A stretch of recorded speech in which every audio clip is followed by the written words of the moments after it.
Bismillah ar-Rahman ar-Rahim. Alhamdulillah wa salatu salam ala Rasulullah. We continue reading from the 40 principles of the religion. Al-Arba fi Usul by Imam Al-Ghazali rahimahullah. We'll go back to the very last few traditions that we have read.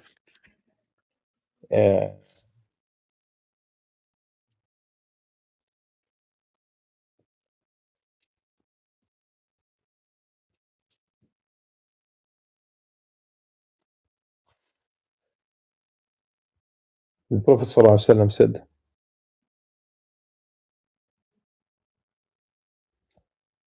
"Whatever a person does to protect his honor is an act of charity for him." And just for reference, we are now on page 94. And this is the eighth principle, upholding the rights, the huquq of Muslims, and good companionship.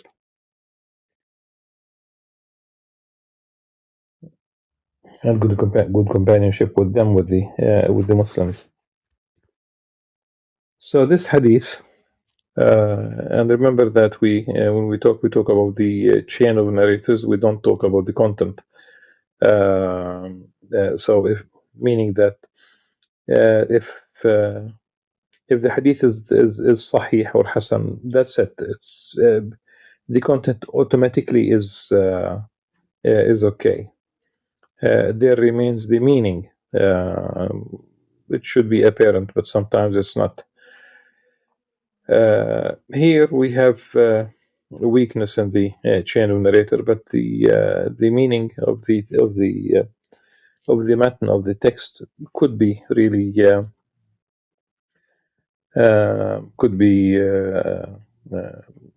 correct, because remember that خير درهم أنفقته على أهلك. For example, the best money that you spend is money that you spend on your family. So here, if you are spending to prevent harm to your reputation, and the interpretation of the hadith, we have mentioned that they used to give poets just simply that they will not mention them negatively in their poems. Okay. The next hadith,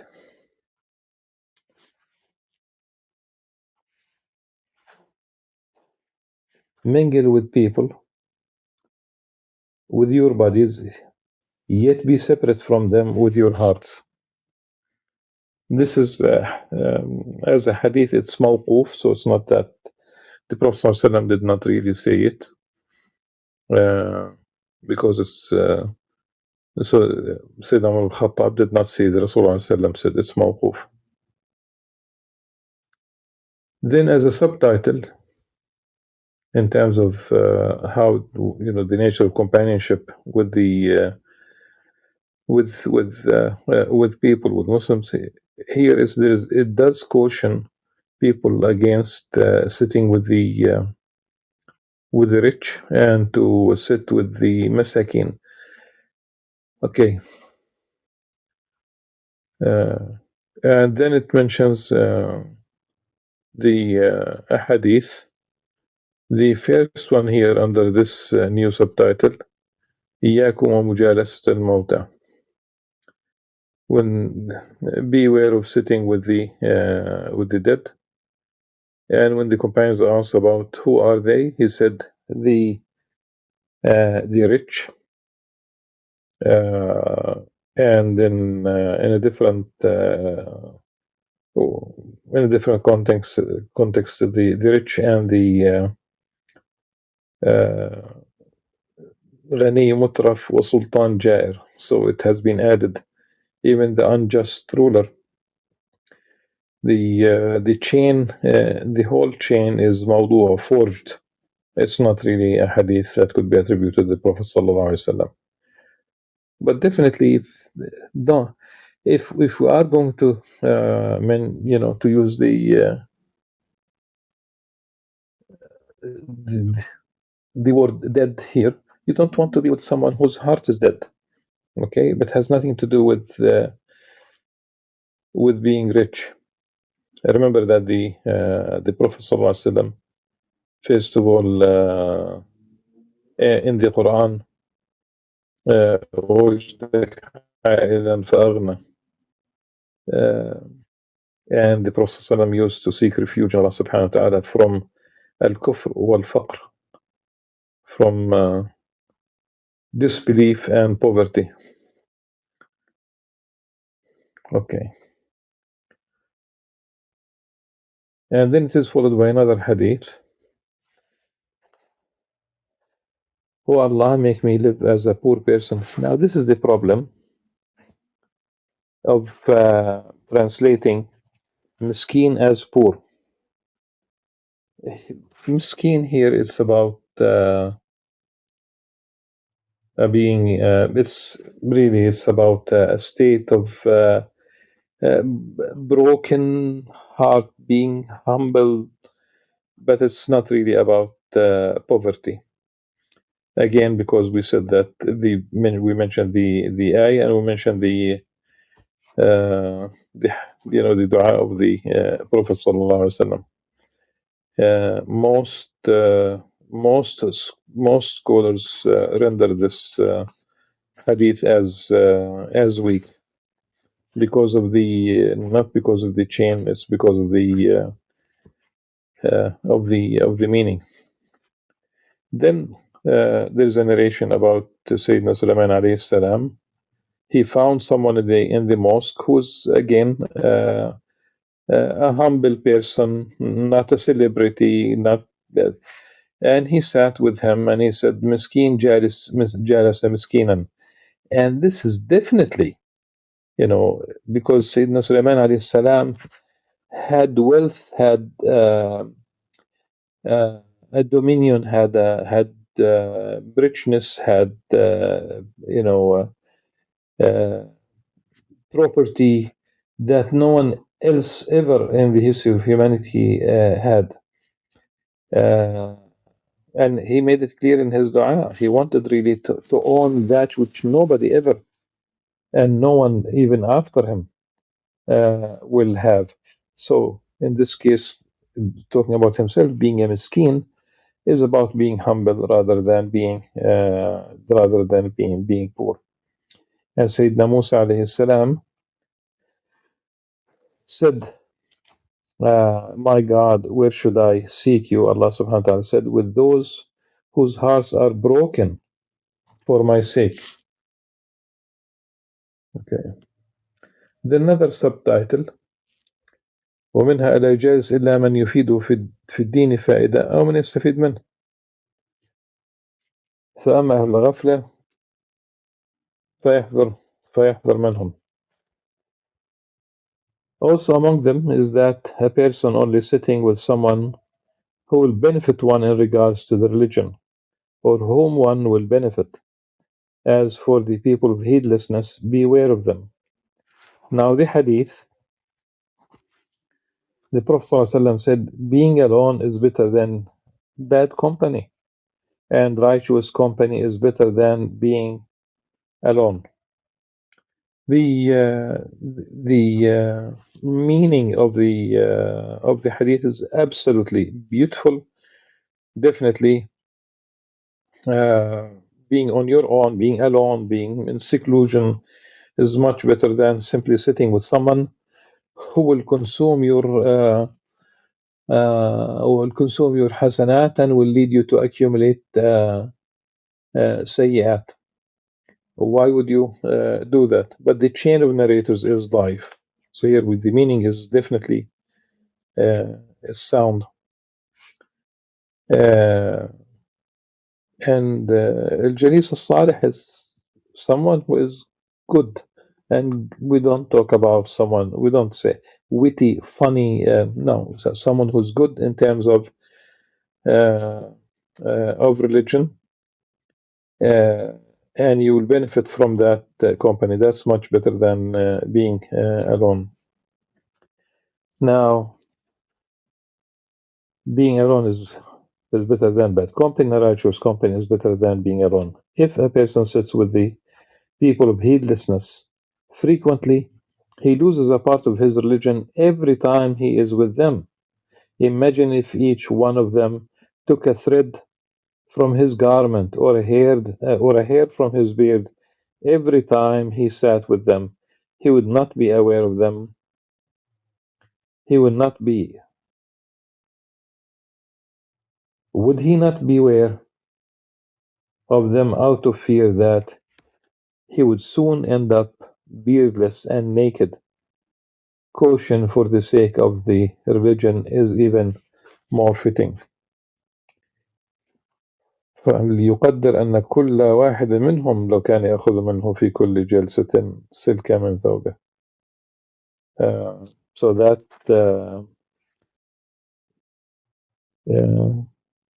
imagine if each one of them took, yes.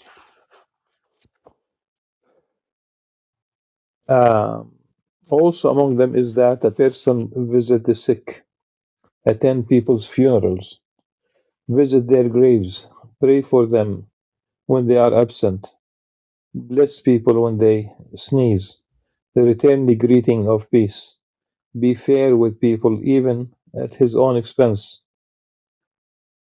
give advice when it is solicited, and other rights for which there are many hadith.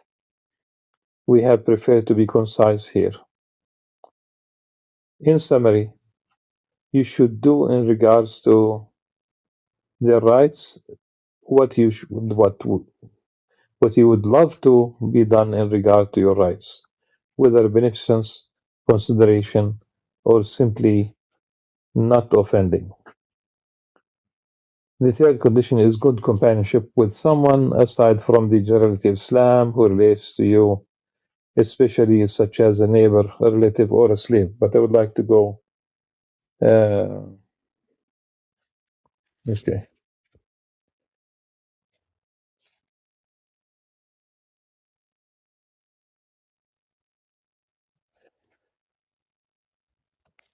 So the third condition is good companionship.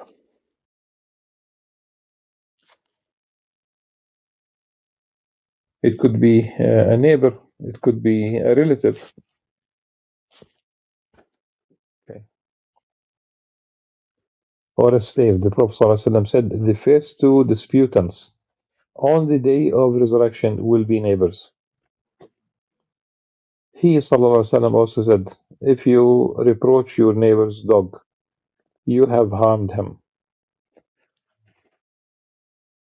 Okay. Imam Al-Iraqi, in his verification of the hadith of Ihya Ulum, he said he did not find this hadith at all. He said لم أجد له أصلا. وقيل الله صلى الله عليه وسلم إن فلانة تصوم النهار وتصلي الليل وتؤذي جيرانها بلسانها فقال هي في النار. Of course the hadith is sahih. Okay. يا رسول الله إن فلانة يذكر كثرة صلاتها وصدقتها وصيامها غير أنها تؤذي جيرانها بلسانها قال هي في النار. This hadith has it is augmented by the opposite, that such and such woman does not really the extra prayer is an extra fasting and extra charity. No, she doesn't have, but she does not hurt anyone with her tongue. He said she is destined for paradise. And then there's a hadith about the right of neighbor.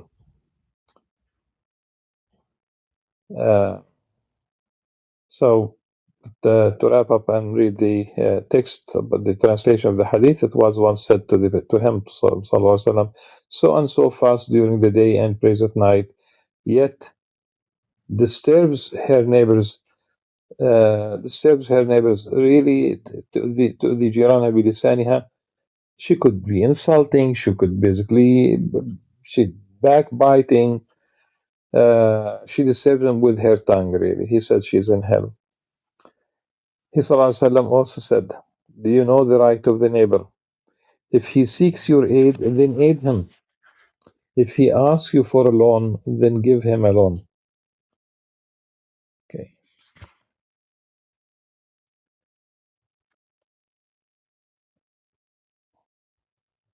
If he is impoverished, then give him generously. If he is sick, then visit him. If he dies, then attend his funeral. If some good come to him, then congratulate him. If he is struck with a calamity, then support him. Do not build your home or fence so high that you block the air from him, unless you have his permission. If you buy some fruit, give him some directly, and if you do not do that, then give him some secretly. We'll get back to this secretly. Do not let your child go out with fruit so that your your neighbor's child sees it and becomes jealous. Do not infringe upon him with the aroma of what is cooking in your home, unless you prepare some for him. Do you know the right of the neighbor? By him who possesses my soul, no one fulfills the right of the neighbor except someone whom Allah subhanahu wa ta'ala has shown mercy. So the hadith lists so many rights for the neighbor. It's beautiful, but the chain is weak. And now we go back to the notion of secrecy. As I said, we'll go back to that. If you buy some fruit, give him some directly. And he says, وَإِذَا اشْتَرَيْتَ فَاكِهَةً فَهْدِ لَهُ. If you don't do, فَإِن لَمْ تَفْعَلْ, okay? If you do not do that, then give him some secretly. This is the wrong translation. How? What's the difference? Giving him directly and giving him secretly? No. In Arabic, really, فَأَدْخِلْهَا سِرًّا. If you don't want to share the fruit with your neighbor, then bring it secretly, like don't show the fruit to your neighbor or to the children of your neighbor, etc. Bring it to your house. Bring it to your house. Bring the fruit to your house discreetly. Let's not give him some secretly. But it's a nice list of things that one really should some of these are known in different traditions they are sound traditions. The Prophet ﷺ did take care of his neighbors, did share with his neighbors, did visit his sick neighbors, even those who are not Muslim. He even stood for the funeral of a Jew. He visited the son of his neighbor, a Jew, when he was sick, and he became even Muslim. His father said, "Ata Abul Qasim." So these are some of the things that one should tend to. As for the relative, the Prophet ﷺ says, "I am the beneficent, and I have derived." As for the relative, the Prophet ﷺ said, Allah subhanahu wa ta'ala says, "I am the beneficent, and I have derived this one from one of my names." And in Arabic, it's really the etymology of the word rahim. In English, it doesn't really work. Of course, you talk about the word womb and the word God. الله تبارك وتعالى أنا الرحمن وهذه الرحم شققت لها اسما من اسمي فمن وصلها وصلته ومن قطعها بتته. Originally it has been mentioned by Bukhari Muslim. It's really a very sound tradition, but of course in Arabic it's very beautiful because the word Ar-Rahman, the merciful, Allah subhanahu wa ta'ala, and the word Ar-Rahim, is both are from the same root. So the etymology of the word beneficence and the word womb in Arabic, it's exactly it's the same root, really, and this is why one should be merciful, rahm. One should be merciful, kind, beneficial to siblings, to all those who are linked to the womb, which could be on the level of your mother, but it could be the level of other than that. Okay, so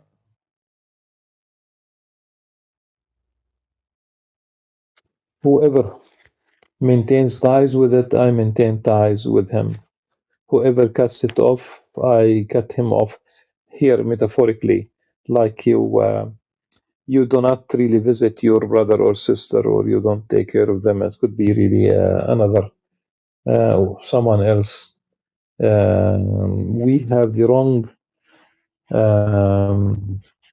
We have the cultural notion of Rahim, thinking always that it's only the ladies within the family, your sisters, your niece, your no, yeah, the Rahim is it does include also the male members of the family, the siblings, the your brothers.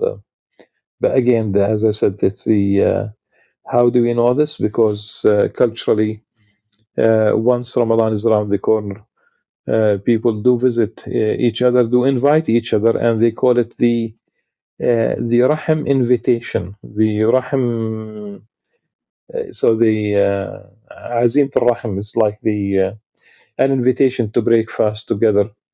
But it could take place right immediately after, before Ramadan also. Al-Rahim. Okay, that's the cultural notion.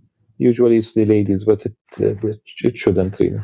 He also, sallallahu alaihi wasallam, said, maintaining ties of kinship prolong life. صلة الرحم تزيد في العمر. Okay. And another hadith, the Prophet sallallahu alaihi wasallam said, the smell, the perfume, the aroma,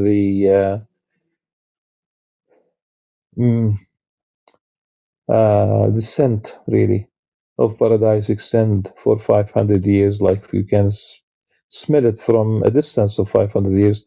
Neither the disobedient child nor the one who cuts off family will smell it. So this is an encouragement to reconnect really with the siblings, with the hadith of Bukhari Muslim, really, لا يدخل الجنة قاطع, meaning قاطع رحم. So this is something that we should be aware of. And the Prophet ﷺ said, بر الوالدين أفضل من الصلاة. This is Al-Iraqi in his تخريج and verifying the tradition in Ihya Ulum. He said, لم أجده هكذا.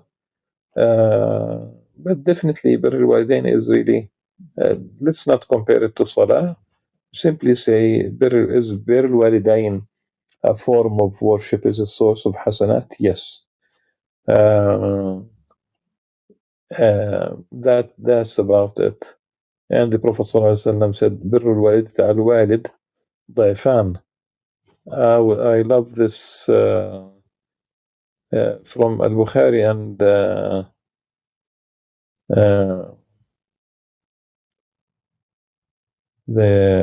we know the hadith.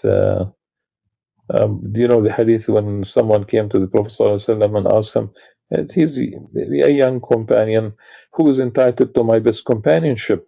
من أحق الناس بحسن صحابتي. The Prophet ﷺ said, your mother. He said, then whom? He said, your mother. He said, then whom? He said, your mother. أمك ثم أمك ثم أمك. He then said, then whom? He said, then your father. I'm pretty sure, and I think we will stop with this hadith. I'm pretty sure, had the hadith been the other way around, Meaning what? Had the Prophet ﷺ said, your father, then your father, then your father, and the last one would be your mother, uh, the let me say, the misguided ladies would make really a big issue out of it. Why don't you celebrate this hadith of the Prophet ﷺ in which the mother is mentioned 3 times? In fact, there are Muslim scholars who said if you give your mother a gift, it basically should be 3 times the value of the gift to your father. Some scholars said that the first ummuk, your mother, is is uh, is in exchange for the pregnancy, and they said the second one is in exchange for labor, the hardship, the pain of labor, giving birth, because it's women go through serious pain, especially when we talk about the first time, etc. And the third one is in exchange for breastfeeding and nurturing and raising the child. And the husband is usually can't do anything. Of course, it's not usually. The husband has nothing to do with all these 3.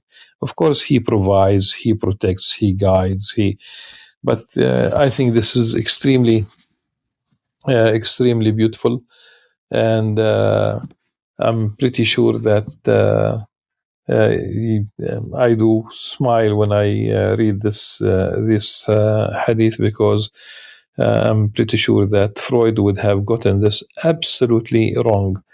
3 times the mother, once the father.